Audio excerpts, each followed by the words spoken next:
1 Corinthians 10:31 says, whether you eat or drink or whatever you do all to the glory of God. You're doing things you enjoy, not sinful things, but things like watching anime or playing video games or going to see the latest Superman movie.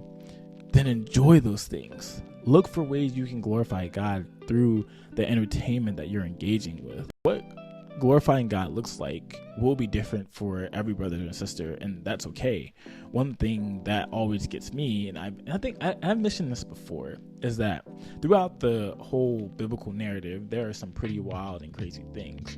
Murder, sexual immorality, violence, war, idol worship, witchcraft, all sorts of things. And often in our Christian bubble, we try to shield ourselves from those things that are real. Yet they're all mentioned right there in our own Bible.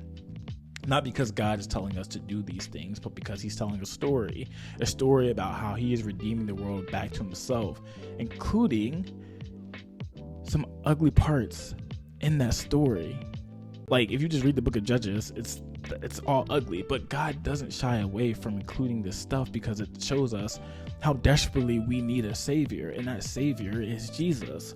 Don't get me wrong though, I do believe that what we engage in excessively can shape how we think and act. The music we listen to, the shows we watch, all of it can really influence us, sometimes negatively. But most of the time, it's not because Satan individually is choosing you to do evil. It's because you already are evil. We are sinful people. We have great capacity to do evil and harm. We don't need video games or Dungeons and Dragons to influence us. We are already flawed and fall short of God's glory. Yet, the good news of the gospel in Romans 5:8 is that even though we were still sinners, God loved us so much that he sent his son to die for us so that we could have a right relationship with God and be with God forever and be made more in his likeness and image. And when we have that right relationship, and we see that God is redeeming the world back to himself, we can view entertainment, this God-given creativity and imagination that he's put in humans, as a way to reflect his glory. We can see how God is moving in the world, or the problems in the world, and how he's fixing them.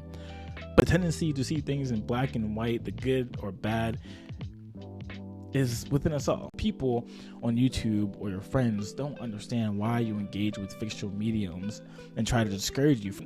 It's usually because of some conviction in their own heart or a temptation that they struggle with, and they try to put it on others. Honestly, you don't have to share it with them or talk about it with them because they don't value it the same way you do. They don't see the good that it can have in other people's lives, in your life. They're not meant to